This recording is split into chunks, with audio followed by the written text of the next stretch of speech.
It's not evening. So very good. Go into the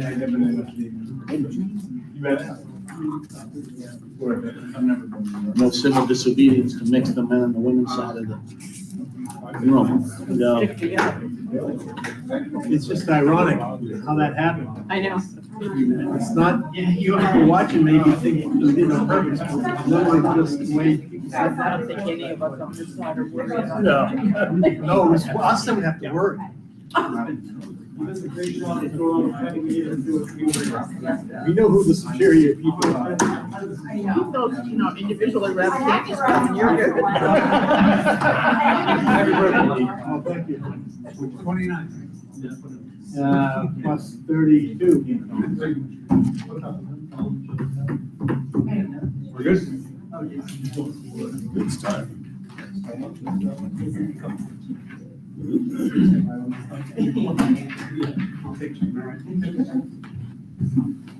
Front row seat. Not for long. All right. Okay. All right. Call the meeting to order. First order of business, pledge of allegiance.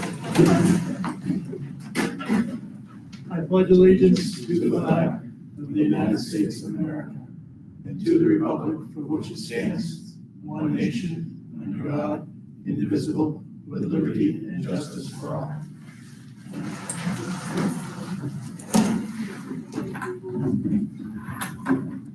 I'll use the mic so people can hear it.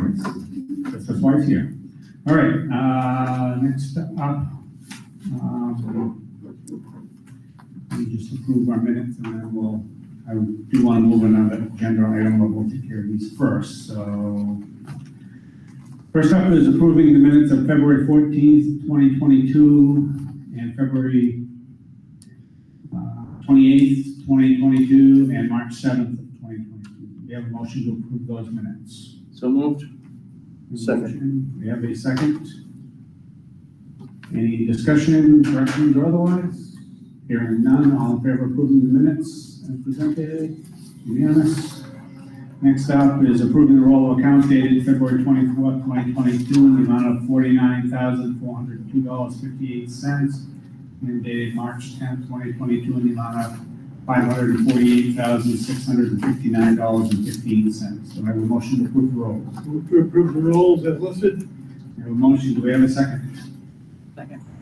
Second from Hillary. Okay. Any discussion? All in favor of approving the rolls as presented? Unanimous. And if there's no objection, what I would like to do is move up a new business item for recognition of a wrestling state champions. So, I guess Mr. Burwine has a few words for us. It is my pleasure. Thank you, Sam Schmidt. He won the state championship in the 138-pound class, and not only was that enough, but he was recognized as the Wall of the Fountain Wrestler of the Meet, which is quite an honor to be recognized as Wrestler of the Meet. And Sam is not only an excellent student athlete, but he's just generally a great kid. So let me introduce Sam to you guys.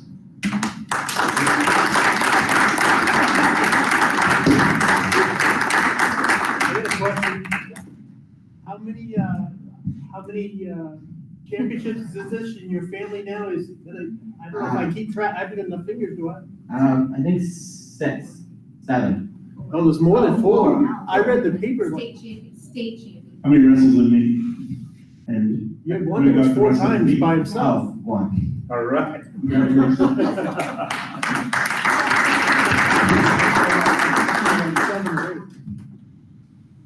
So what we do is we have a medallion to give state champions. So we have one here for you. I'll present it to you. And in recognition of your great work and representing Winslow very well. We're proud of you as Winslow people, and you've represented us well. Congratulations on that, and you can wear this at graduation. So. Want to do that?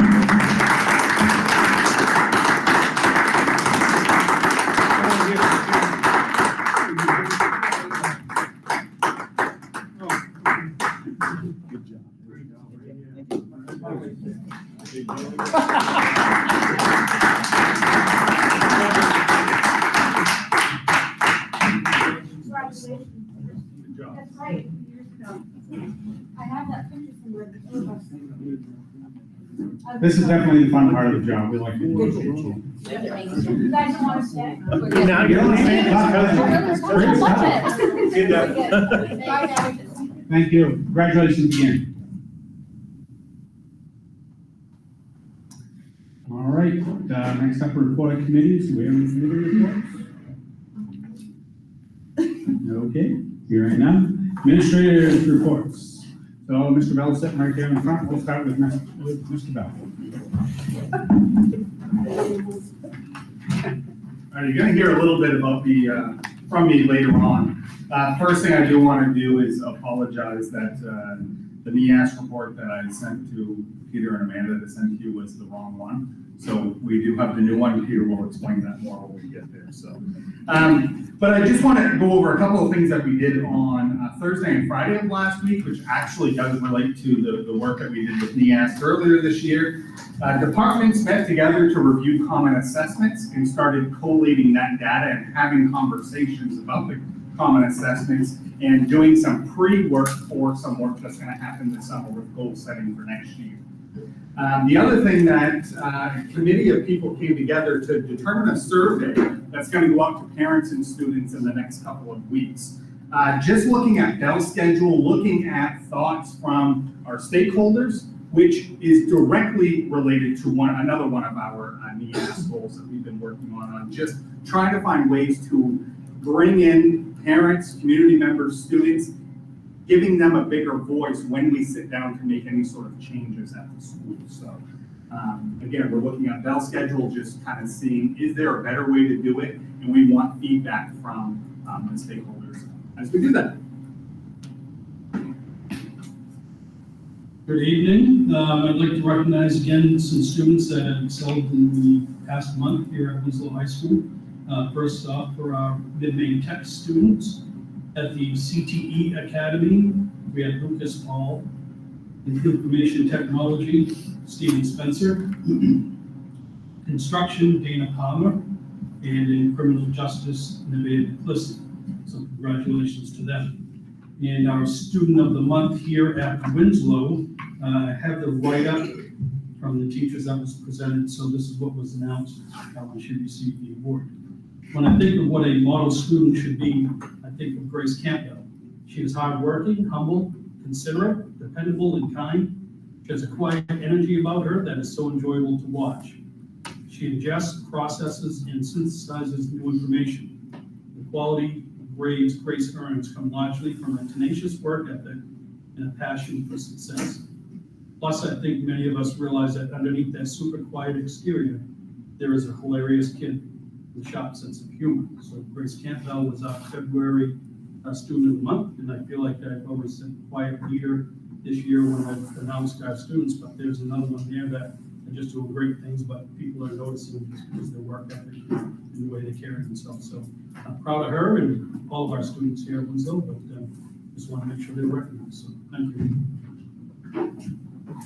Any questions from the board? Thank you. Any questions? Erica McGowan. I'm not Erica Gower.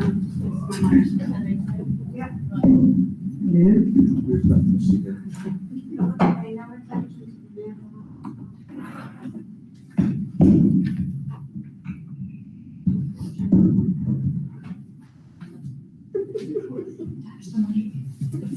Good evening, everyone. So the elementary school has several things we want to talk to you about. The first is that on Thursday, March 10th, we held our book fair and we held it inside our library, which is one of the first opportunities that we have had to do something inside. We had a great turnout and the people who came were pleased to be inside. So we were pretty happy to have people back in the building. We could see that they were as well. Several of them commented as such. Last Tuesday and Wednesday, we held parent-teacher conferences. These were held virtually. They were scheduled before, so some things have changed. We again had a great turnout. Many of the parents have said that they like doing conferences virtually, so we may look at continuing this as an option into the future, even when we go back to in-person conferences. Thursday on the early release, we reviewed strategies for working with students with challenging behavior, and we also spent a chunk of our time digging into our data in teams, which is one of the activities that is for our school goals. I wanted to talk this evening about our kindergarten screening proposal. We are asking I talked to Pete today about having that put on the agenda for next month for you to vote on, but I wanted to give you a little bit of information about it today. Typically, kindergarten registration and screening happens in May, and there are, depending on the amount that we have, 1 to 2 days where the kindergarten students do not attend school so that those teachers can participate in the screening for the incoming students. In the last 2 years, because of COVID, we've held it in the fall, but we've had to pay people for extra days. So we're trying to find a good balance of making it smooth for our current kindergarten students by not having them miss 2 days in a row in the middle of the year or in May in particular, while also trying to capture as many of those incoming students as possible. So we are hoping that the last 2 school days of this school year, our kindergarten students will not come, so they will end 2 days sooner than the rest of the students. And that those last 2 days are when we will hold our kindergarten screenings to those incoming students. It gives us an additional month to get any students who haven't yet registered, give them the opportunity to turn in their paperwork, and then we'll do the screening those last 2 days. So that is going to be the proposal that we asked to have on the agenda next month, and we think it'll be a good fit for all the people. The current students, the incoming students, as well as the teachers involved, because they'll be able to complete their time with one set of students and then be able to really focus on these new students coming in. So that is all I have for you. I'm going to turn it over to Mr. Hersom, and then at the end.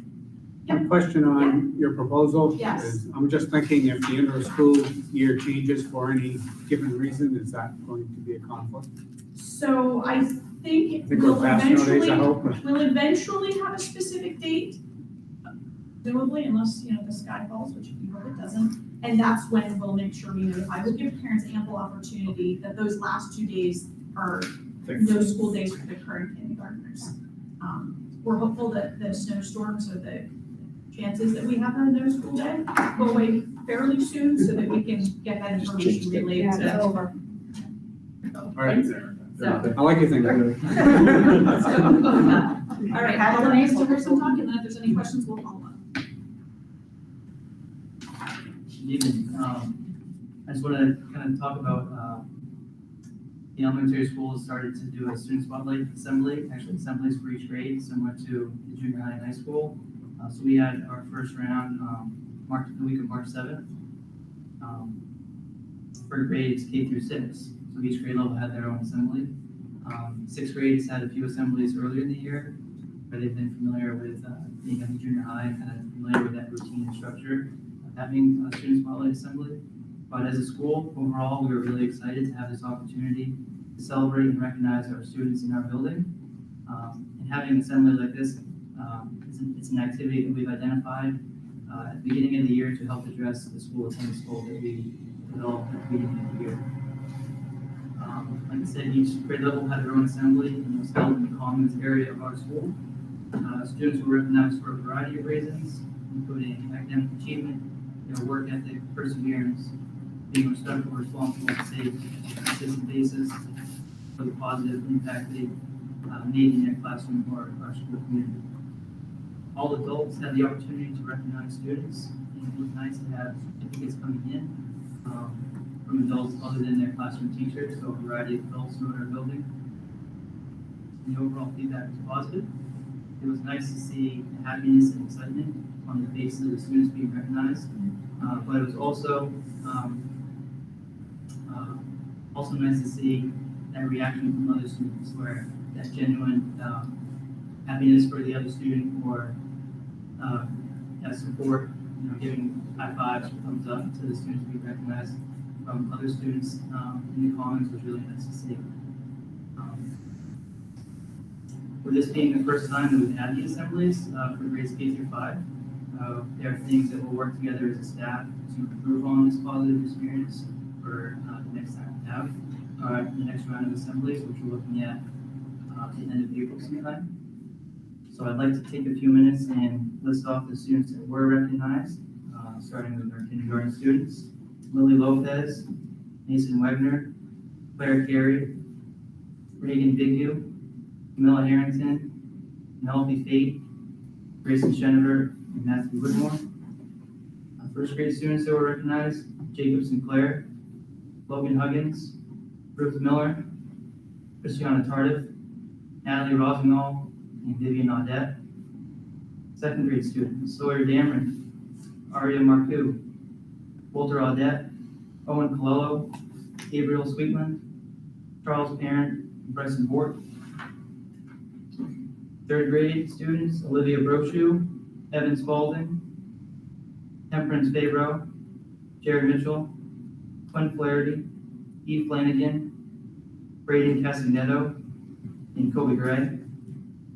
Fourth grade: Brad Fulham, Preston Bailey, Sadie Snell, Connor Cookson, Kayla Fales, Braden Sally, Deegan Grenier, and Cooper Hashi. Fifth grade students: Emma DePussy, Bentley Pollard, Connor Tyler, Savannah Judkins, Isaac Folger, Lily Byers, Tucker Waldy, Alina Smale, Emily Dolan, Cooper Ruthier Starkey, Luna Erickson, Jasmine Whitman, and Sophie Martin. And our sixth grade students: Colby Gibbs, Austin Knight, Silver Picard, Kayla Giroux, Aiden Powell, Frank Farnham, Levi Botot, and Cody St. Pierre. Thank you. Any questions, Ross? All right, thank you. Thank you. Mr. Briggs.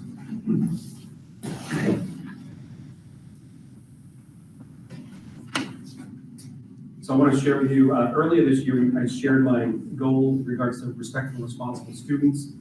It was to build the social, emotional, and life skills in our Winslow Junior High School students. On the 17th of last year, one of our action steps was to use an early release or another appointed day to provide opportunities to participate in enrichment activities.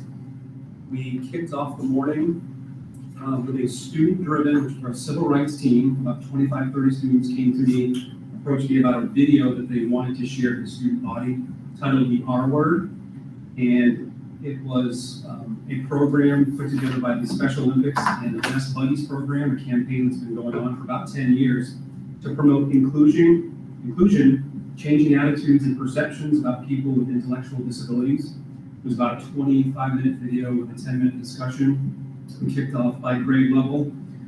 From there, they went into homerooms, and we worked at the 7th grade level SEL training on being an upstander, which is speaking or intervening on specific acts within the community or school. And the 8th graders learned about the dangers of social media and the internet. From there, we broke into 8 activities throughout the day, and mind you, it was until 11:30, it was an early release, so they didn't have an opportunity to partake in all 8. But they did. I'll just give you a sample of some of the things they learned about. Most of them were team building activities, very similar to what Camp Kia would offer. They did it was a yoga class, so students get to get a first-hand taste, which was brand new for a lot of our students. They kind of mocked it at first, were a little silly, as you might suspect with 7th graders, and then once they got into it, really started to feel that relaxation. An activity on mindfulness, some coloring, pre-drawn patterns for stress relief and anxiety relief. It was a fantastic day. The students loved it, the staff loved it. In the next 2 weeks, we do a March Madness, which is somewhat basketball related, but mostly not. And we're going to continue to reinforce all of those activities. Today, for example, was a Mindfulness Monday. We kicked off the day with announcements with a mindfulness activity, and each class students went into, just took a minute to focus on breathing and some stress relief. And then we're going to focus on tomorrow's Teachable Tuesday. We have a Kindness Day pledge, which includes public service announcements for points. So it's a lot of chaos with madness incorporated into the March Madness basketball. We're planning a No Technology Tuesday, which is kind of that mindful kind of detox for a day to teach kids what, teachers are gonna do lesson planning for one day without the use of a laptop, just to see, so kids can get a taste of, we don't allow cell phones anyway, but so the laptops will be a change, but I thought I'd share that. Of the 8 activities, they were all employees of us with backgrounds in specific training. Our new science teacher has run Camp Kiev-like courses in the summertime as a counselor, yoga instructors, et cetera. So we have some fantastic resources right in our own building. And it was just what's that? Tire changing. Just a fantastic day overall. So I had to share. We plan to continue to incorporate that through the rest of the school year. Any questions? Any questions? Thank you. I will just take a moment to just refer that you mentioned something about basketball and Special Olympics and all that, so I just, Mr. Bell didn't mention it, but the Unified Basketball, great event. I got to go see the event with the staff taking on the team, and, you know, My knees still hurt. Thank you for. you have a reminder, and you didn't even mention it, so.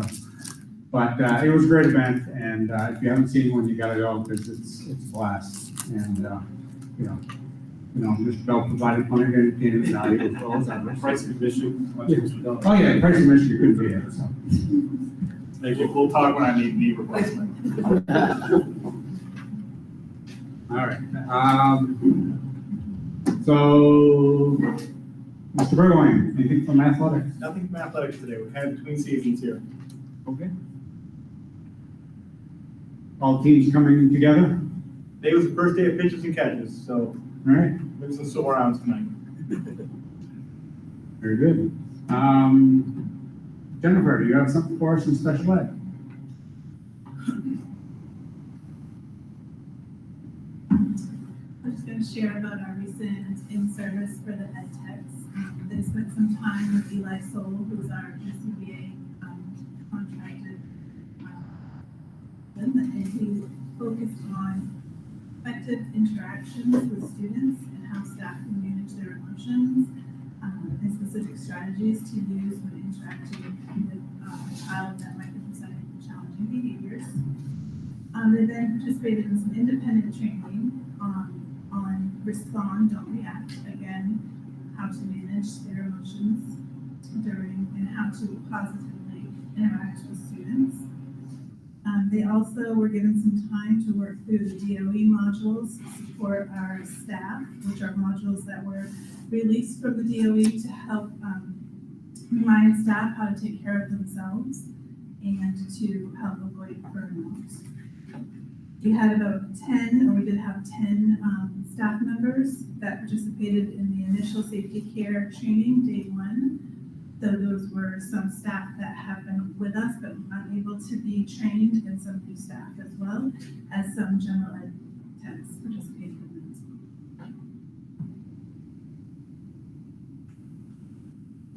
Any questions? Okay.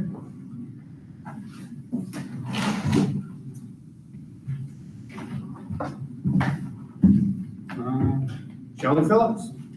I have nothing, Joel. We're just getting done with winter and looking forward to spring. Mud season. Well, with the wind today, it was beautiful. Been drying it out and get ready to get out on the athletic fields and start getting ready for the athletes to get out there. And other than that, we're just in a holding pattern and don't want to hit the fields too early. Hopefully we have a nice breezy spring, not too windy, but to dry the fields up nice, that would be great. Yeah, absolutely. Things are quiet in maintenance right now. We're in good shape. Good news. Yes. All right, did Will have anything from technology? And the team's just working to make sure the wheels on the bus keep going round and round. So far, so good. That's transportation. We got a transportation update too. Okay. Mary Beth, did you have anything from the WEA? No. Nope, all was good. Gail, did you have anything from the town council? Well, I'm probably gonna have to look at this a little closer, Joe. Make sure I understand this right. I assume Peter's gonna get, am I reading it right? I'm gonna spend some time on it tonight. Okay, I'll let you explain it. Okay. All right, great. I think we're on those reports, so finance assistance report. So I actually put a new abstract today, which you have in your packets.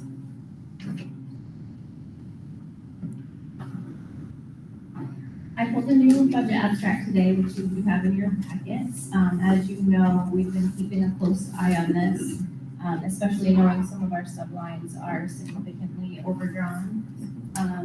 So as of today, 72.05% of the year has gone by, and 71.02% of the budget has been accounted for.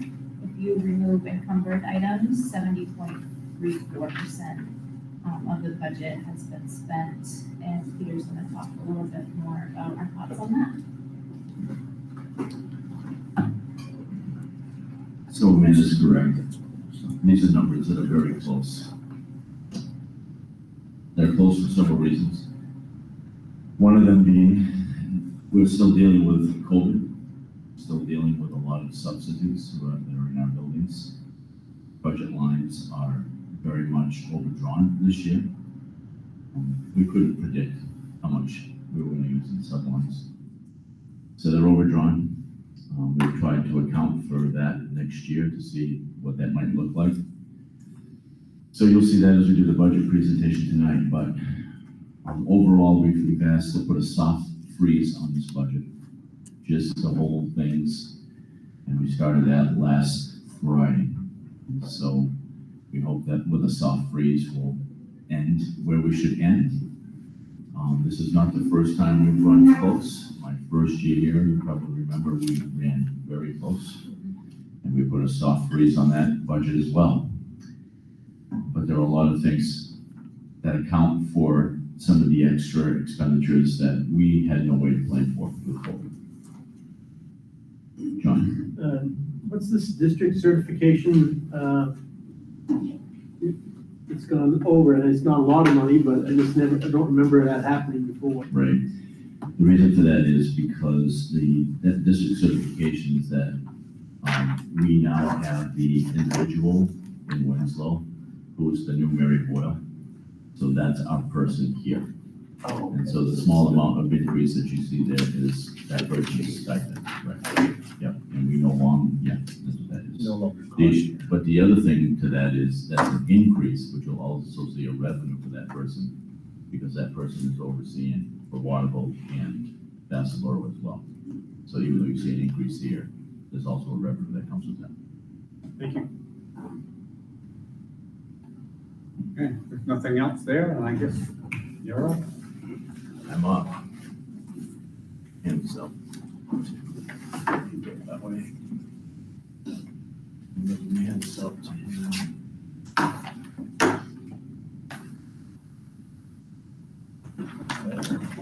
So I guess the first thing I want to bring to your attention is that John has asked for an update on cases. And so you have your update in front of you. If you look at the month of March, you'll see that to date, we have still had 22 positive COVID cases in our schools. You'll also see that that's still a significant decrease from February, where the entire month of February was 48. So we're still heading in the right direction. We had a little bit of a blip this week with several cases in the last few days. So I'll talk about that just a little bit. And I guess the first thing that I would like to say is that I feel that though things have gone exceptionally well with the students and staff. We had asked everybody to please be respectful of everyone, whether they chose to wear a mask or not wear a mask, because some students may not have the option. Some staff may not have the option. So please be respectful. And that's gone exceptionally well. I have not heard of any thank anyone in any of the buildings where anybody has been critical or critiqued anybody, so I'm very proud of the way that's gone, very proud of our kids, proud of our staff in terms of how that's worked out, and our administrators for the work that they put into reminding everyone of how we need to treat each other. That's been great. This is also a good time to remind everybody that even though things are looking great and we're very pleased with the results, it's also a good time to remind everyone that COVID isn't over. As you can see, we still have cases going on. And in that vein, I should say that the SOP, our standard operating procedure, has not gone away. That's still a document that we are required to adhere to, especially if somebody tests positive for COVID. So the important piece here is this. One of the things with the standard operating procedure is to make sure that the students pass the pre-screening before they even leave the home. We're asking parents to please make sure that the kids are not sick before leaving. Keep them home, even if it's for a day or two. Let's find out what's going on. It could just be allergies, could be a head cold, but keep them home, because if they come to school and they're sick, we still have to send them home because they didn't pass the pre-screening, because that SOP is still in effect. So that's the big piece. The other piece is this. If a student tests positive, the SOP still says that they need to quarantine for the first 5 days at home. On day 6, if they are not showing any symptoms, they may come back to school, but if they come back to school on day 6, they have to wear a mask on day 6 through 10. That's still a requirement of the SOP. Thus, another reason why we say when people have masks on, there's a reason for it. And if you test positive for COVID and you come back to school on day 6, you're required to wear a mask. If you don't feel well on day 6, you stay home. And you stay home for the remaining time that you don't feel well until you can come back. But if you do, the mask is still required during those times. Any questions on that? Okay.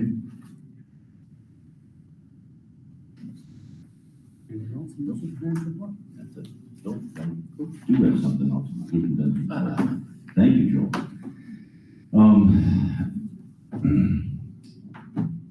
Mr. Herson is sitting in the audience this evening. He's been here all year with us.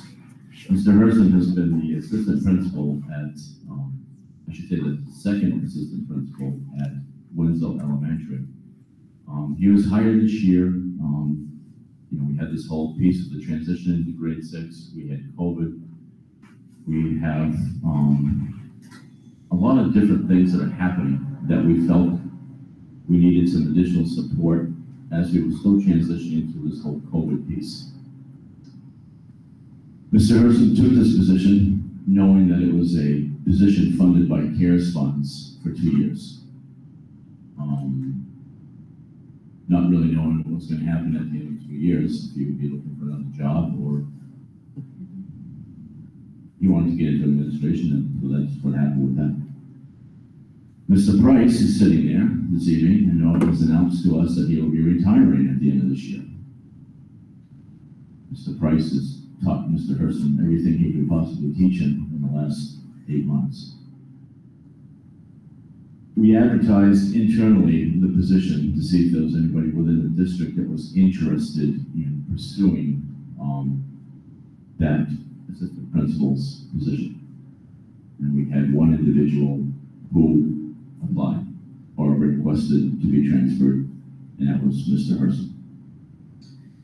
He has done an outstanding job at the elementary school. I think if you were to ask the staff or you were to ask the other administrators, they're very pleased with what he's doing. So I would strongly support the transfer of him from his current position as the assistant, being paid for with CARES funds, to the assistant position that Mr. Price is going to vacate at the end of this year.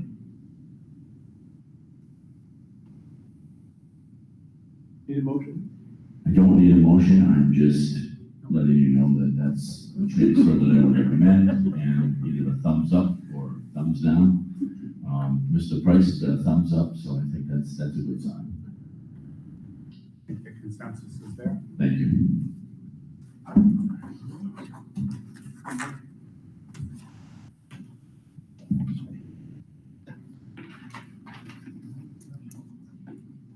Okay, so welcome to full-time, all the time. All right, let's see, where are we here? Public comment. All right, so, I'm not seeing a lot of people here for public comment, so I'm going to dispense of my, well, we gave you an opportunity, but I will dispense with my long introduction to public comments. It is posted online with the information on the public comment policy. And that'll save us a little time here. We can move on. And, but if anybody has any questions about public comment, they can reach out to us, or if they have something they want to comment on online, feel free to email us appropriately, and we will respond in due time. All right, so I guess I will open up the floor to public comments. Presuming it looks like we don't have any. Okay, hearing none. We'll move on to old business. So first up is the budget update of the proposed 2022-23 budget, and we have a summary of revenue sheets to discuss this evening.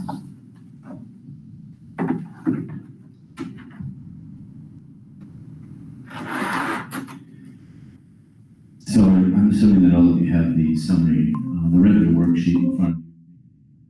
Copy that with the highlighted areas. Okay, great. So I'd like to take a few moments. As you know, we've presented all of the different cost centers of this budget. And so what you're going to see this evening is a combination of everything. What are our expenditures? What are we asking for? And what are the revenues? How do we hope to pay for things once we get this thing rolling here? So I want to take your attention to the summary revenue sheet. And if you don't have a hard copy of that, we probably have a few extra copies for you if you'd like it in the audience. Let me know. Probably can't show that up on the wall because it's so small and you can't see the numbers. That's why we're giving you the highlight that we've given you. So if you look at the summary revenue sheet and you look at the top line where it says total request,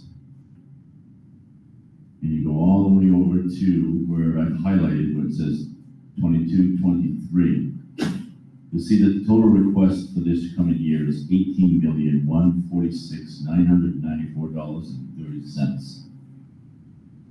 And you'll see that represents a 6.50% increase.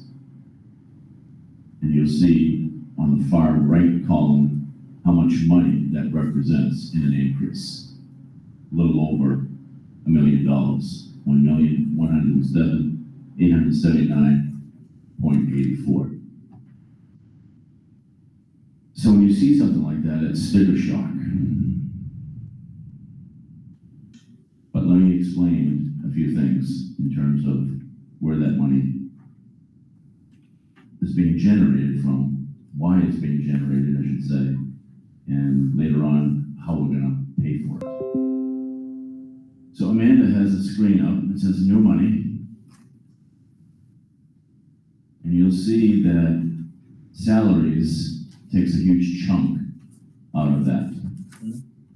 We knew last year, going into negotiations this year, that we would have to have a lot of money in there for salaries. Reason being, the ed techs and the teachers are on the same contract years, same negotiating year.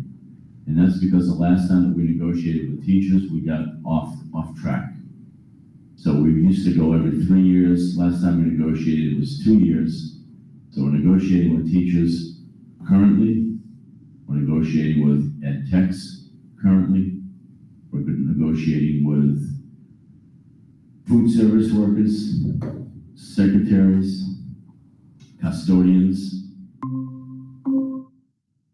If you think about the people that we have in those positions, there's over 100 teachers, 40 37 ed techs. We also have 51 support staff that are non-clerical. We have 8 support staff that are clerical. 5 nurses, 3 counselors, 3 social workers, and then some contracted services. So we have a lot of people. We're a people business. That's what we are. And so when it comes time to negotiate, not only do you need to take into consideration the individuals that you're negotiating with, but there are also increases in the contracts of those who you're not negotiating with, because those monies increase as well. So that's a large number. But we have an amount of money in the budget with that particular amount in mind. We can tell you that the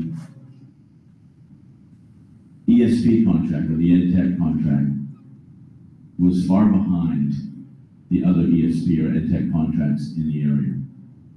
So we needed to seriously look at that, bring their wages up so that they were competitive. Because in some areas, they were $2.50 less per hour than other school districts in our area. So this wasn't going to take long before we started losing those people to other districts when positions became available. So we needed to infuse some serious money in that contract. In the teachers' contract, our teachers we've always said that we want to make sure that our teachers are competitive. We always want to make sure that we hire the best possible people that we can hire. And we also always want to be fiscally responsible to our community. And I think we have them. I think we have teachers who are doing a great job. They certainly did an outstanding job through COVID. They worked extremely hard. So to recognize that when you look at where they are from a contract salary perspective compared to other teachers in the area, they are competitive with other teachers in the area, and we want to make sure that they remain competitive with other teachers in the area. Because of what they just went through and what they just did is a perfect example of why you want professionals who are paid at a competitive wage and act like professionals for that wage. The next thing you'll see that makes up a large chunk of money is a math series. Now that's something that we've been looking at in this district for the past several years. Math is an area in need of improvement. One of the things that we looked at was our math program. What you're looking at here is a new math series that would cover grades K through 6, and we're also looking at the possibilities of 7 and 8, I believe. And so you could have a new math series K through 8. And you see the price tag for that is $92,280. It's actually a little more than that. We're looking at using some of our title funds to offset that cost, because we can use some of those title monies to do that. So we're going to use $35,000 of Title I funds to help offset the cost in that math program. That math program is a one-time cost for 6 years. You don't have to worry about it again. So when you look at it from a standpoint of how much that is per student over 6 years, this is a really good investment. Oil. Last year we were able to lock in at $1.99. The best we could do this year was $2.97. And we locked in just before everything imploded overseas. $2.97 right now in today's market is pretty good. We don't have the luxury of waiting until summertime to buy oil or lock in, because we need to pass a budget. So we have to have a number in there, and it's dangerous to guess at a number for the volatile market. So we know right now that oil is gonna be $62,196 more than last year for the same amount of oil. And we purchased a little over 50,000 gallons of oil to heat our buildings. Subs, that's the substitute line. So we did a 3-year average. We looked at what we spent on subs this year, and it's very hard because you had COVID for the last 2 years, and it's very hard because you didn't have kids in school the first year. The second year was hybrid, and then this year was crazy because you had everything going on that was going on. So it's very hard for us to predict what the subline is going to look like and what we're going to need. But we did the 3-year average, and we did add $14,500 to those sublines in anticipation of people being out. New staff. You'll see that there are proposals for new staff. And we'll talk about those in just a moment.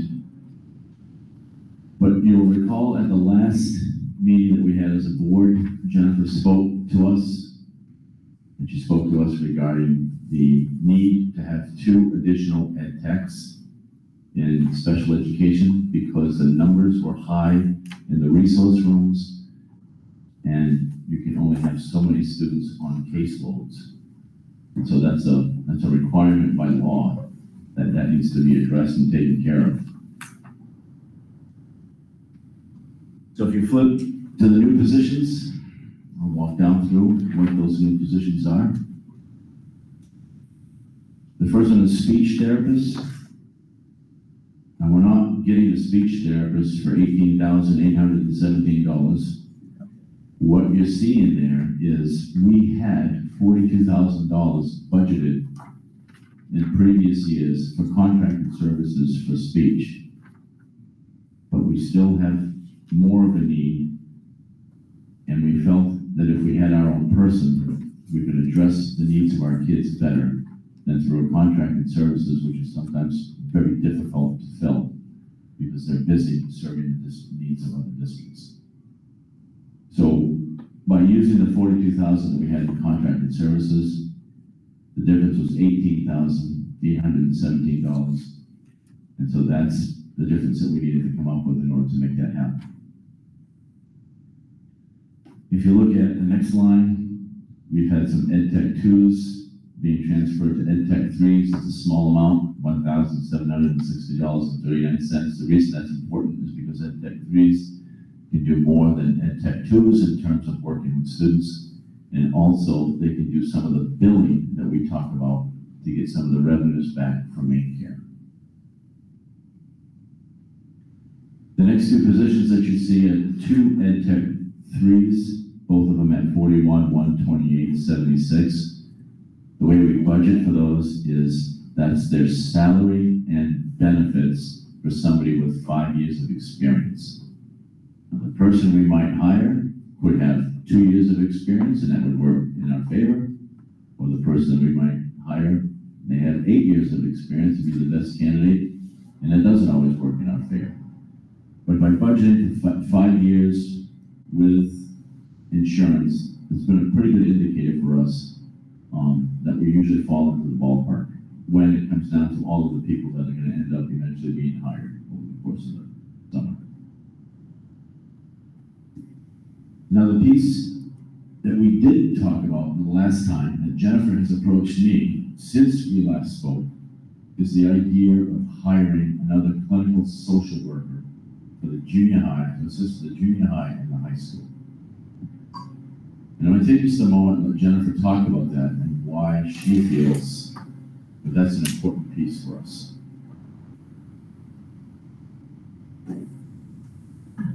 Sorry, I don't have access to the link to share my proposal with you, so I'll just talk through it. So I'm proposing a day treatment clinician for the district. We're experiencing an increase in student mental health challenges, including anxiety and depression, resulting in an increase in student dysregulation, aggression, withdrawal, disruption in attendance, etc.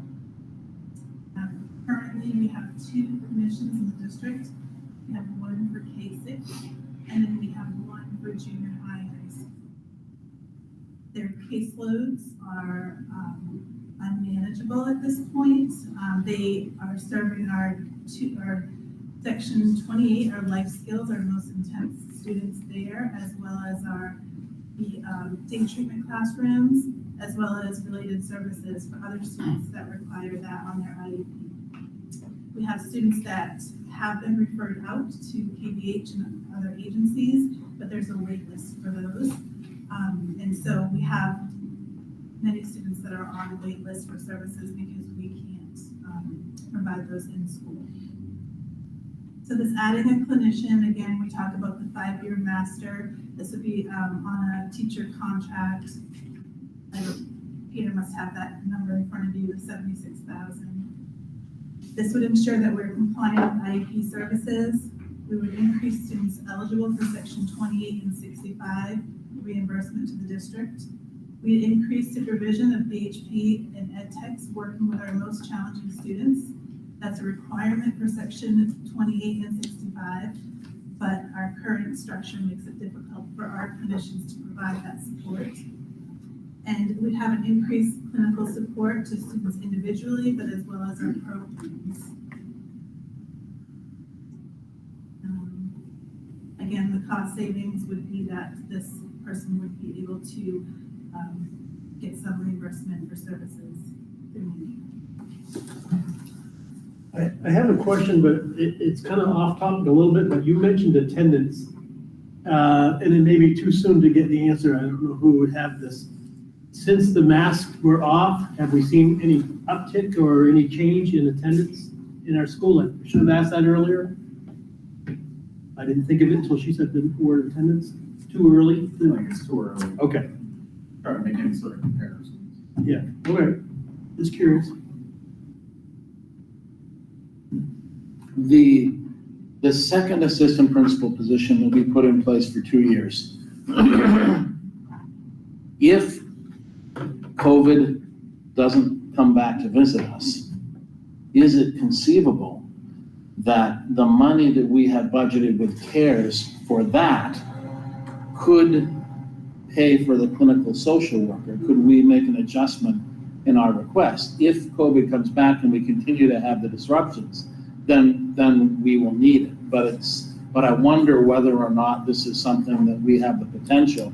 We're gonna need the social worker because of the impact of COVID and everything has already had on kids, regardless of whether or not it comes back next fall. But we may or may not absolutely need another assistant principal. I don't know if we do or not, but I raised the question. It's an outstanding question that you've raised. The dilemma that we find ourselves in is that mental health needs of students right now is tremendous. And so the needs that Jennifer just described at the 2 buildings that she is talking about adding somebody, those needs exist in Erica's building as well. And so Erica's going to talk to you a little bit tonight because she's had conversations with me, kind of rethinking a little bit about things and saying, what if we tried to be more proactive in meeting some of the needs of our kids? Is it a second assistant principal that we need, or is it somebody else who could work with kids and provide some different types of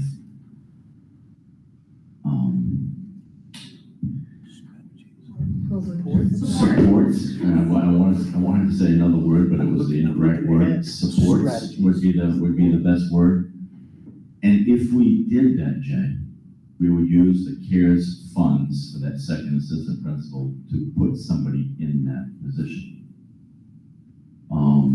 Having said that, I'm going to let Erica say a few words about that position. Right.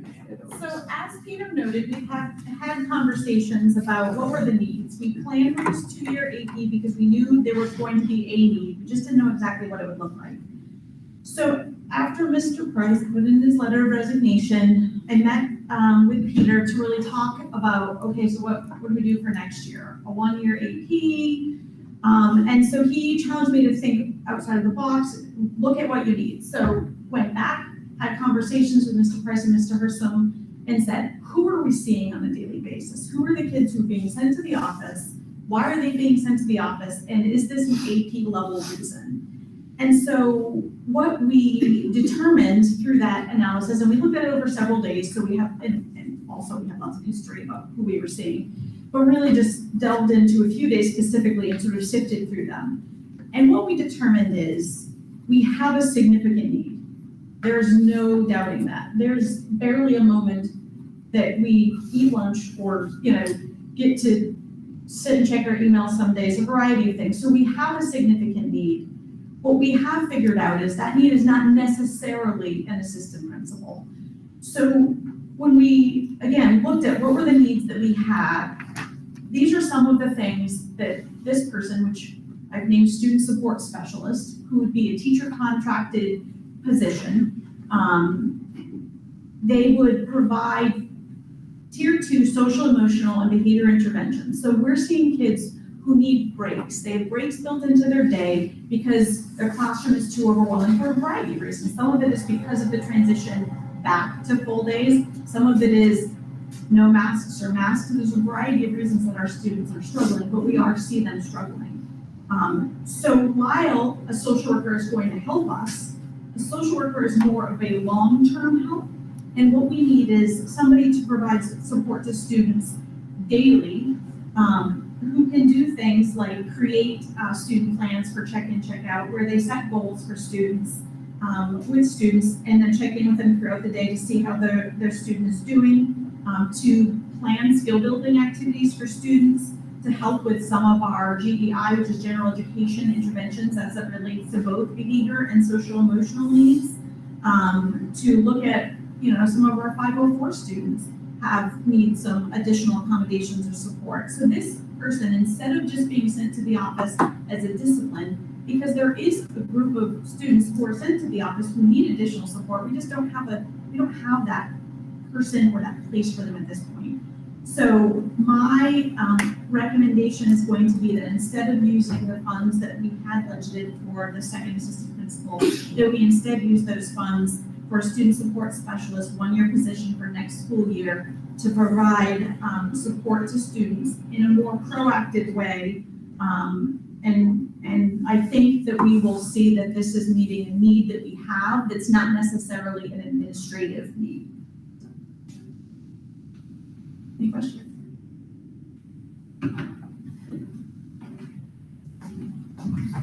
Thank you, Erin.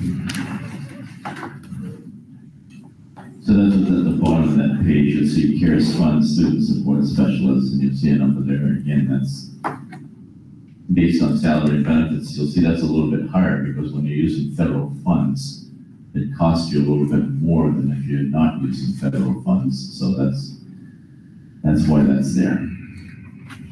Okay. So that's what's causing the increase. Now, the next part is going to be of interest to you, I think. Hopefully this will start to answer some of the questions. How do we pay for this? Go back to the revenue worksheet. That's the one that's highlighted with the yellow.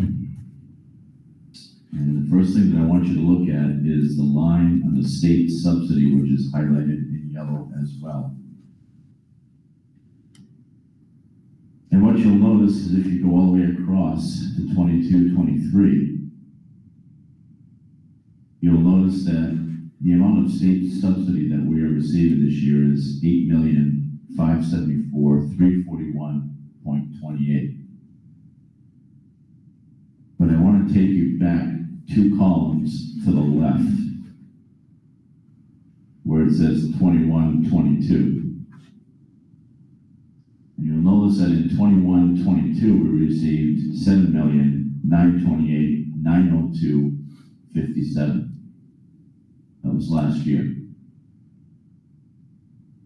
Now you may or may not remember, but last year when we received this amount of money, we built a budget on this amount of money. At the final hour, there was an adjustment made to the 279s. The adjustment was fairly significant for many school districts. Our budget at that time was already built. We had taken a vote on it. We had gone to town council. Town council was very pleased with what they saw with the numbers that we presented last year, because if you remember, we were actually less than the previous year, less than flat funded. So with the adjustment that the state made at the time, you had three options with that money. You could use it, you could put it on the ballot and voters could vote to spend more of it for for the budget, to buy more things last year. You could let it flow into your undesignated fund if you did nothing with it. Or you could use it to offset taxes, which in our minds, letting it flow into the undesignated fund would meet the same end. So what we had said at that point in time last year is that we would let it flow into the undesignated fund. We know that this year is going to be a very difficult year with the various negotiations that we had to do. We knew that we would need to help on that end in doing so. So hang on to that thought for a moment, because as I work down through the sheet, you'll see what I'm talking about. So that adjustment last year was a little over $300,000 that we let flow into the undesignated fund. So hang on to that. So go back to the 22-23 column that's highlighted in yellow, next to the last column on the right. I'll go back to the state subsidy of $8,574,341.28. So you'll note, if you do the math quickly, that in addition to the adjustment that was made last spring, we also received about $300,000 more this year than we anticipated. The reason for that is because they adjusted the mill rate. They also looked at the number of students and they adjusted the amount that you receive per pupil per classroom.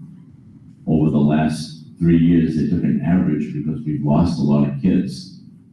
So that worked in our favor. We didn't lose the number of students that we thought we were going to lose for tuition. Peter, they being the state. The state, I'm sorry, yes, the state. So the big question that's like this dark cloud in the sky is, what will happen next year? Will they keep the same adjustments or will they not keep the same adjustments? If they keep the same adjustments, that would be great. If they don't and they go back to what they did pre-COVID, we wouldn't see this kind of additional revenue. So that's the huge question mark in everybody's mind right now. What about next year? So let's deal with this year. If you look at the second line where it says Educational Services, Service Center Allocation, you'll see that $64,725.74. That's because we belong to the Regional Service Center Allocation. We work with RSU 18, we work with Fairfield, we work with Waterville, Winslow. We get together, provide in-service to certain groups of professionals that we have working for us. Because we do that and pull that together, the cost for us is a very minimal cost, but in return, we get a very nice return in the $64,000. So if you see those two columns, those two numbers add up to the $8,639,067.02.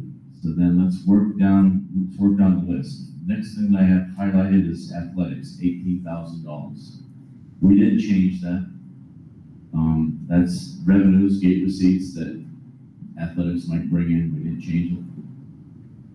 The next one that I highlighted was rental of facilities, $3,000.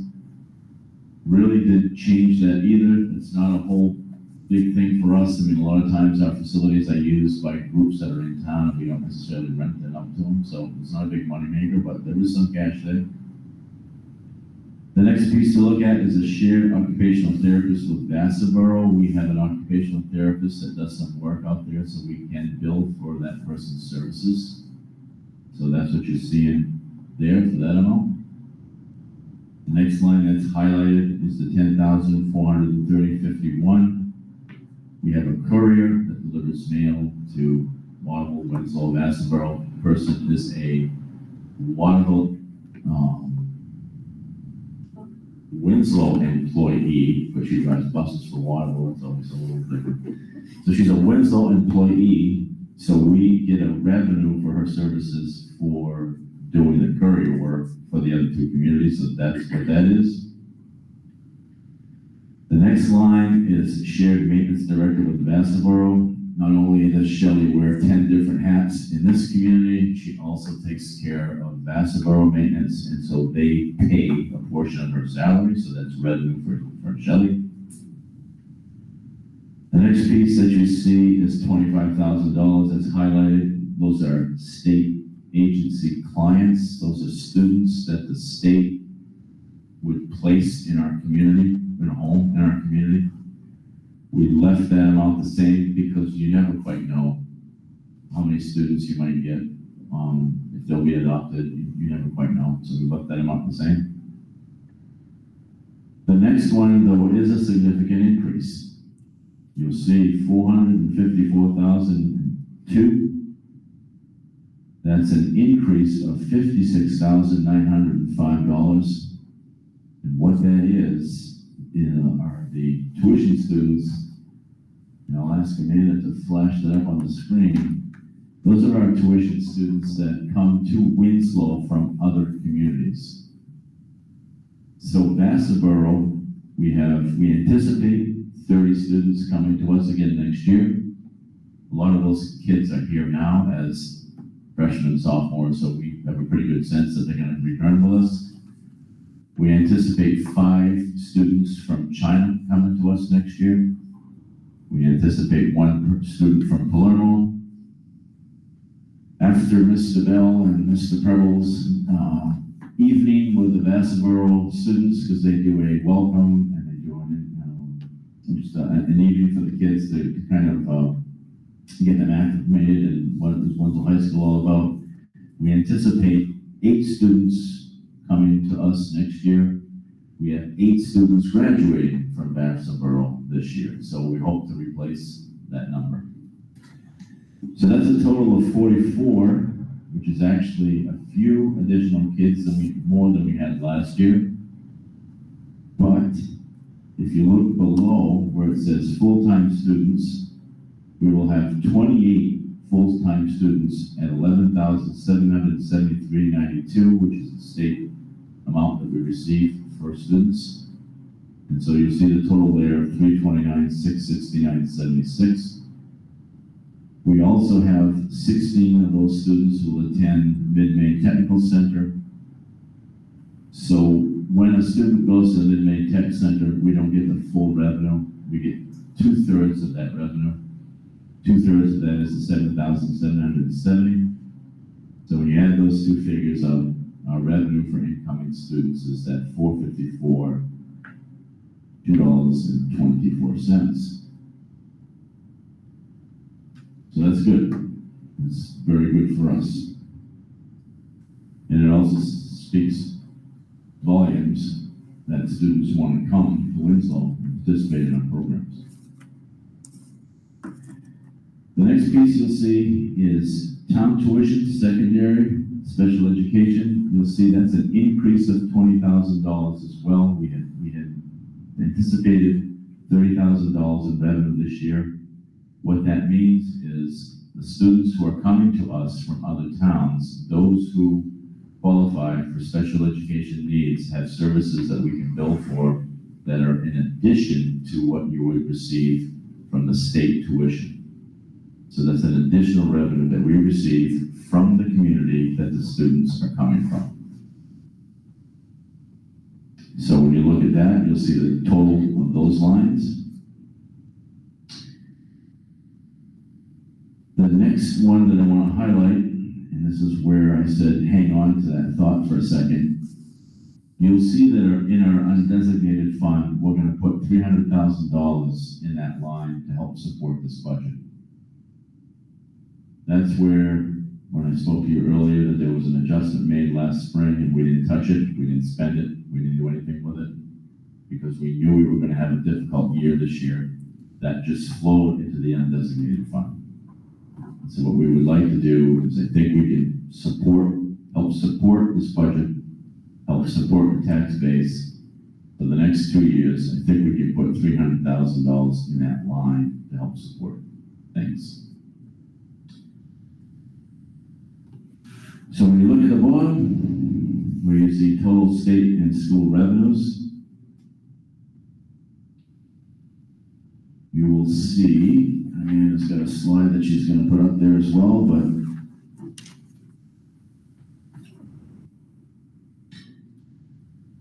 you'll see that the total state and school revenues is $9,564,491.96. If you take that number, and Dale, I can see you back there doing the math. If you take that number and you subtract it from the top number, the $18,146,994, you get the number on the very bottom, that very bottom line, very bottom row, and that's $8,582,502.34, which represents the tax appropriation for local, which is a 2.86% increase, or $238,888.20 that you would be asking for the locals if this budget is approved. Now I need to also mention something else. In this budget, we have the highest amount budgeted for insurance. So we will learn what our actual insurance costs will be on March 24th. We'll get our highest rate. Right now, we're budgeted at 10%. Each percent at the moment is worth about $28,000. However, that percent changes with people. So right now it's 28, it may be something different. 1 year, our percentages came in at 0. That doesn't happen, folks, so don't get all excited about that. But let's say it came in at 0.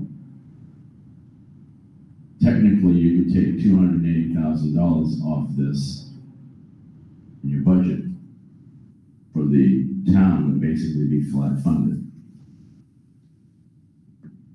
That won't happen. They won't come in at 0.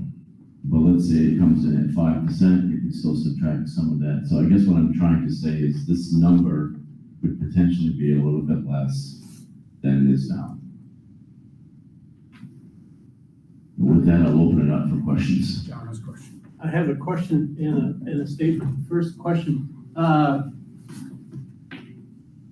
We had a number of students, and I think this is projected into another school year, but I'll ask. They decided to do homeschooling when COVID became the issue.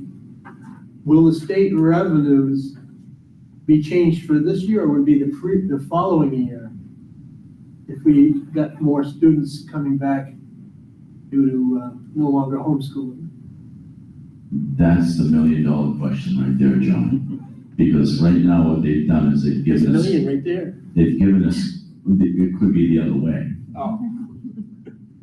That's the $1 million question. Because right now they've given us the benefit of the doubt and they said everybody has lost students. So they did it on an average of 3 years. So they've kept you whole.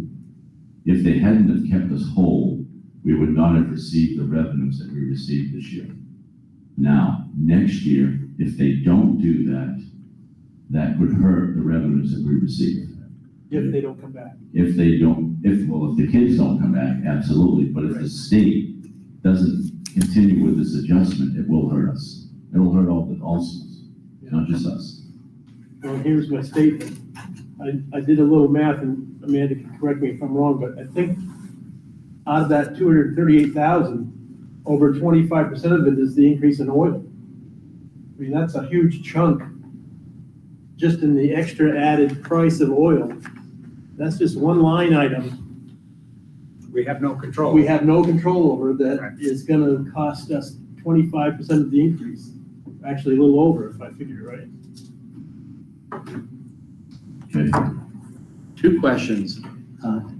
Am I correct in recalling that we still have budgeted for some laptops in this budget that we may end up not having to pay for depending on the state's MLTI decision? Or was that the lease? Well, lease it over time. That's the option. Well, that's a great question. So give me just a second Keep running. here. All right, well, Here's what.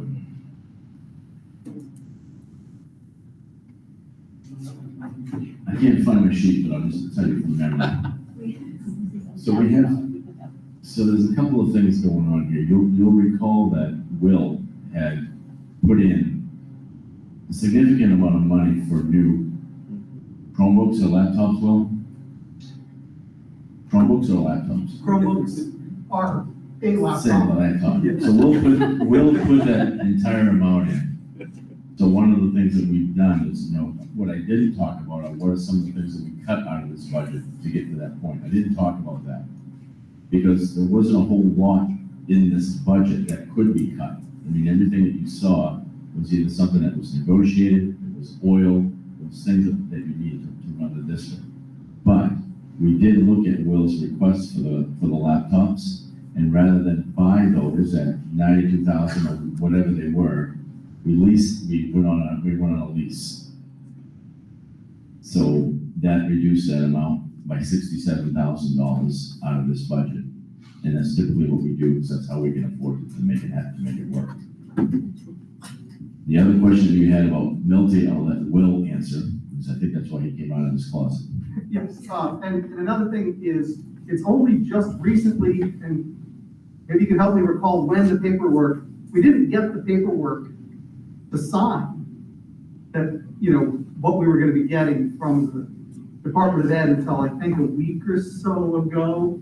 So unfortunately, the timing of when budgets are built based on, maybe they say they're gonna do it, and then when we get paperwork to sign.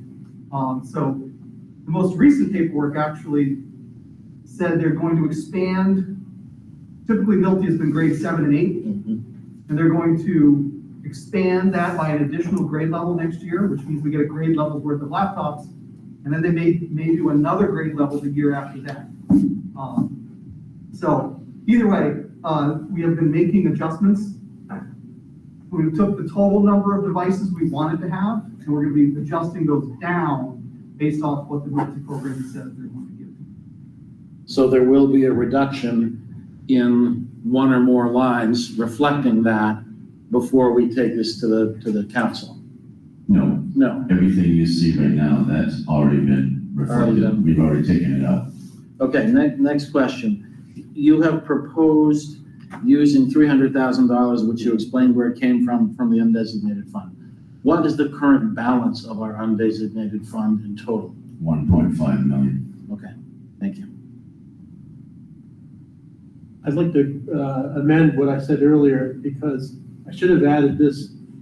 While it's 25% of the increase is oil, we should thank Shelley for getting that locked in when she did, because it could have easily been a much higher number if she'd have waited, or if she didn't time it right, because as we all know, the date she locked that in was probably about as good a day as you could have. I don't think you could have gone either sooner or later and been better off. So We definitely couldn't have done any better than we did. yeah, it's still a lot of money, but it could have been worse, is my point. Can And I'll just throw in, since we're talking about oil, just a reminder that we're not heating, we don't have that heat for that building in our budget to the point, I think, forget how many gallons that building burned, but it was a lot. Our buildings that we have now are much more efficient. They are alone, that's for about 24,000 gallons. Yeah. a year.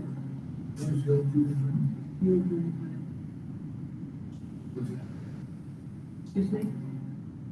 Yes.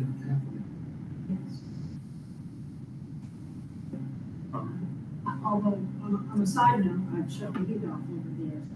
Yeah. I don't believe that there's any concern when it kind of freeze ups that this time.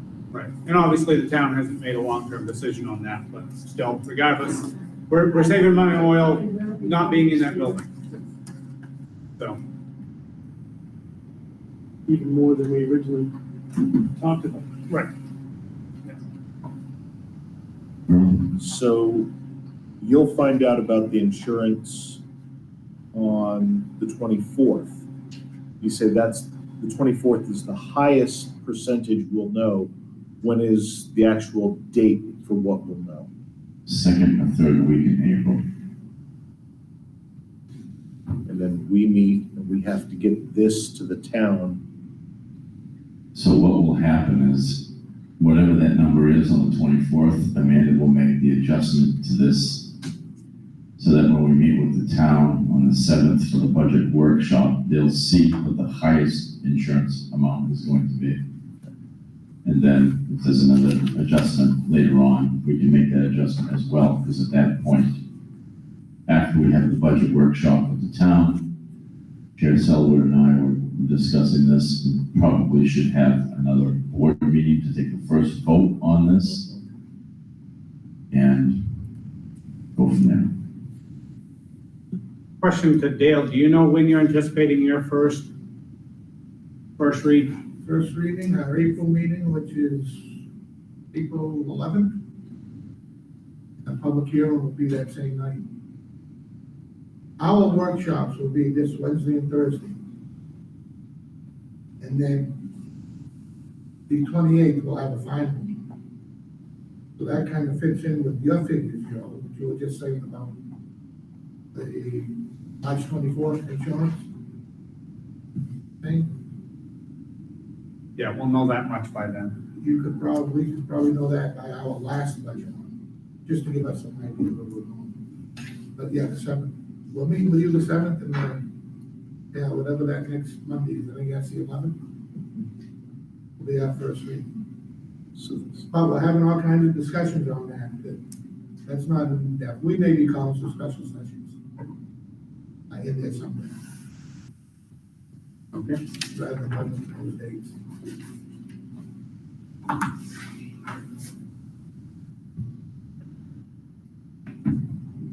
All right. Joel, I do have a question though for you. The fund balance bills. Last area when you take out money from the fund balance. The 3,000 that's in this one is what you got extra at the end of last year. Is that right? The 300,000 you're talking about? Yeah. The 300,000 that were put in this year, if you look at previous years, we had used 160, so we upped it to 300. Because we feel that we're comfortable that we can do that for a few years. Then we have to start paring it back again, because we don't want to get into a situation where we're relying on fund balance to fund the budget. This is only being done to help with this year's budget, knowing that this is going to be a very difficult year. At some point. But you've got $1.5 million in our account right now. Correct. And the reason for that is because there were some things that couldn't happen during COVID that we were budgeted for that we weren't able to do. We didn't spend the money on anything. We just let it drain in. You know, because we knew we'd have to help support in the future.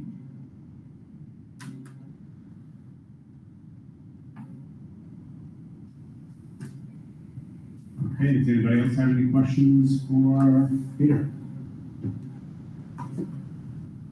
Go ahead, Dan. If you guys will, when you and I first started talking a couple months ago on this stuff, and numbers and whatever we were throwing around, and you said, basically, don't worry about it, I'll get the numbers down. That's a pretty good number, Joe and Peter. Campbell Council with that. The insurance will probably go down a little bit. But I don't think they have much problems with that number right now. I don't know what the town's budget is gonna be like, but unless there's some real shockers on the town budget, I think that's probably gonna work. Again, that's only my opinion. I'm only 107. But that's pretty impressive in comparison to some of the years past. So it makes things a lot easier for us Wednesday and Thursday. So thanks. That's good. We'll do what we can. We try not to ask for things we don't need, so. Well, that all being said, you can still make some cuts if you want. Well, hopefully the insurance will come back that way, and we'll take care of that. Well, I think one of the things, Dale, is that when you and I first talked and we first looked at that $1 million over, that's sticker shock, like I said. The flip side of that is also true, that because we received an adjusted amount last year that we didn't use to help this year's budget, who knows what's gonna happen next year, so as we discussed, you never quite know where this is gonna end up. So this year looks good, next year, who knows? Well, the town did that last year too, and we put our extra in the front balance. And now we're deciding to do it. Yeah, definitely with fuel prices being up and what they look like for next year, obviously that hits you in paving and other things, hits us in heating expense. We don't know, what they're gonna do for the 79s next year, and if they're gonna adjust for student count, so, we definitely have some big question marks hanging out there that could, could hit us next year that we have to account for, so. Well, I like the process, Joe, that you're not postponing big ticket items and say, we'll worry about it next year, we'll worry about it the year after. I think at least you put some thought on what's gonna happen. Where are we gonna be 2, 3, 4 years down the road if we continue on this kind of business? We're thankful. We're thankful that council's working with us on that, with some of what we've talked about and the addition on the elementary school and things like that we discussed earlier this year. And with the council's blessing on go ahead with that project and using the funds that we have available. Because again, thinking longer term, those are definitely needs that we have and trying to stay ahead of those with the revenues that we have available to us. So we appreciate that and the work that the council does with us on that. A good example of what you said, Dale, is that math series that they talked about. When you consider what it accomplishes for us and over how many years, how many students, sounds like a big investment, but I think it's gonna pay off because every single school, when they talk about setting goals, math is a very important goal that they've set at all 3 levels. So I do believe that starting out we build in the school, if I remember what they talked about in past years, they build on a foundation. Elementary school, junior high, and it leads right into the high school. So that foundation will be stronger, and I think it'll reflect better math grades over time. So I know professors know about a lot, what you guys do in the schools and how you do this. That's not where I come from. But just looking at it for your math thing, John, 92,000 over 6 years. If it was 92,000 every year, right, you spread it over 6 years, and How can you go wrong? and over a lot of students.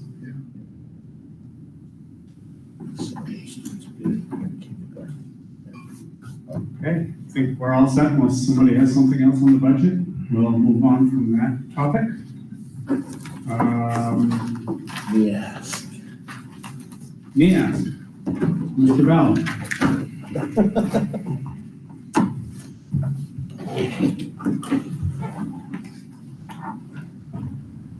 So this is where in my principal's report, I apologize that I had two files. One was the school's report and one was the visiting committee's report, and I had forwarded the wrong report. So rather than me make a presentation and then you not have all that information ahead of time, I talked to Peter today about making sure you guys had the report that you needed to have for my presentation and give you the month to look it over, and then I'll make the presentation next month.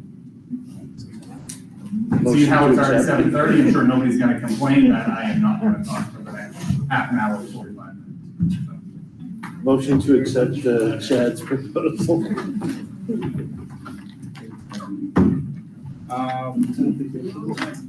What's that? We already did motion. Well, it sounds like Mr. Bell will talk about it as much as we want him to, or as little as we want him to. We just got the revised version, so nobody's had a chance to look at it. And it's a 50-page report, so. Right. So she been giving us highlights as the process has gone along, anyway, so. I guess my short question would be, are there highlights of significant things that we need to be doing different than what we're doing now? No, it's just more about like tonight, when I updated you on the process of how we were working towards our school-wide goals, our priority areas. I've been trying to keep you informed as we're working on something as a school, how it relates to the work that we've done. So nothing should be a huge surprise. Chad wanted to make sure, Specific to our school, right? Correct. Chad wanted to make sure that you had ample time to read this report and ask questions, because it is important. And it's not something you just want to brush through. So in order to give you that time, we'll put it on the next agenda. And again, my apologies, I said the wrong report.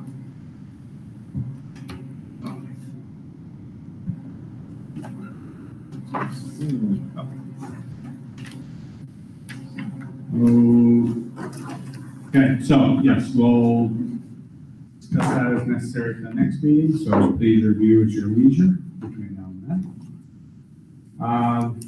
Next up, new business, we've already moved one item, so the next item is a new course proposal for piano techniques. And I wasn't part of the curriculum committee on this, but I'm presuming this is kind of an offshoot of what this figure was doing through COVID, when they couldn't use wind instruments, and found that there was quite an interest in this. Exactly. So if you remember, if you were on the board last year, you, I don't know, approved or not, but with COVID funds, because we couldn't have chorus, we purchased quite a few keyboards. And that was a great hit. And the students really enjoyed it. Chris really enjoyed it as the instructor. And so post-COVID, everybody's singing, but we've got all of these racks of great keyboards that are just collecting dust. Chris has room in her teaching schedule right now. We'd have to adjust because she's doing study hall, and rather than study hall, obviously, we would rather have teachers teaching anyway. So she came up with this proposal for students to learn the basics of playing piano, which was a lot of the stuff that she was doing with the chorus students last year. Starts with hand position, fingering, reading, notation, and how to translate the notation from the page to the keyboard. So again, a lot of the lessons that she designed during COVID, using the resources that we've already purchased, developed this new course seemed like a great solution to do that. So it's gone through curriculum committee to get that approval, which the curriculum committee used their new format of whenever there's a new course coming up, looking at it through the equitable standpoint is, can all students access the curriculum? Is this something that all students can do? It came out and it was unanimous from the committee to move this forward and get it into the program of studies or have you guys approve it to get into the program of studies and start teaching it next year. You had touched on earlier that she had room in her schedule and we're able to accommodate this with our existing staff resources.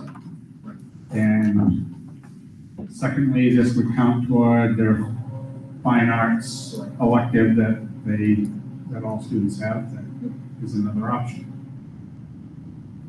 And I mean, what it's gonna cost us is workbooks for the students to have the music, Sure. which is minimal. Great. Okay. Any questions for Mr. Bell on this?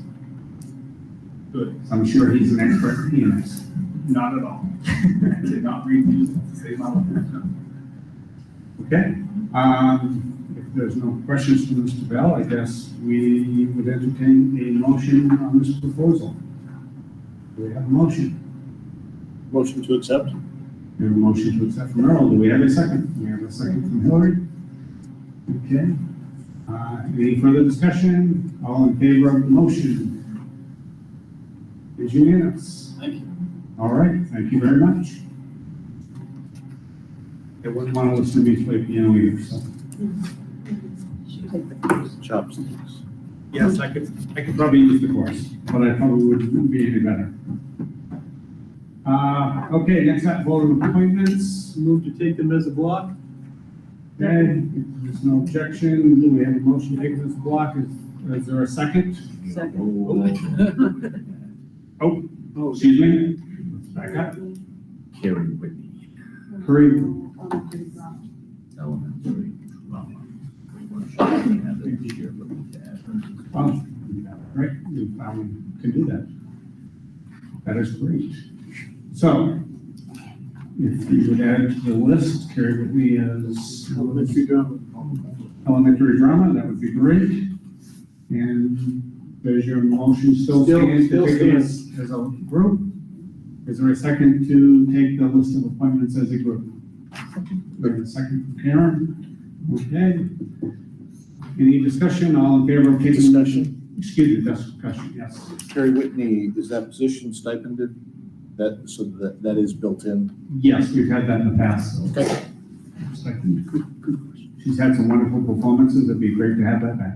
Yep. Just want to make sure. I think when they pulled the plug on it was the week before when COVID hit. Yeah, they were all rehearsed, ready to go. So quite unfortunate. So any further discussion? All in favor of taking them as a group of appointments? That was unanimous. Okay, now we have to have a motion to approve the group. I move to approve the list as edited. Second, very good. We have a second. Any discussion? All in favor of approving the group of appointments? That is unanimous. Thank you. We have a couple of resignations. We thank them for their service. We move on, other business. So our next regularly scheduled meeting is April 25th. We do have a workshop with the council on budget on April 7th at 6 o'clock. I know Erica sent a Zoom link. Are you doing my meeting Zoom or are you doing it in person, Dale? We're doing them Zoom, but if all councilors show up in person, we will not allow, I don't think, it hasn't been decided yet. We have the option to allow whether the public can participate by Zoom. But it's a workshop anyway, so. It's a workshop. Okay, It's open to the public. okay. But you don't have public comments during a workshop, No. so it's, No, okay. no, that will be the public hearing. And first Location. Okay. first reading. So as of now, you haven't decided the venue or whether it's virtual or in person, correct? It will be in our council chambers. Okay. It will be in person unless something drastic comes up. Okay. That's what you were asking Yes, I was asking that, I'll probably attend in person, I assume Peter will as well, and I know we had Zoom links, but, you know. There will be, on the Facebook Live, Right, yes. But to allow outside participation by Zoom, we haven't decided yet. okay. So at this point, I would presume, and I think it's a good idea, actually, if our board is there in person, and I assume it'll be council chambers. And I guess as we get closer, we'll have a reminder on that and confirm the location and time. But as of now, it's April 7th at 6 o'clock. So,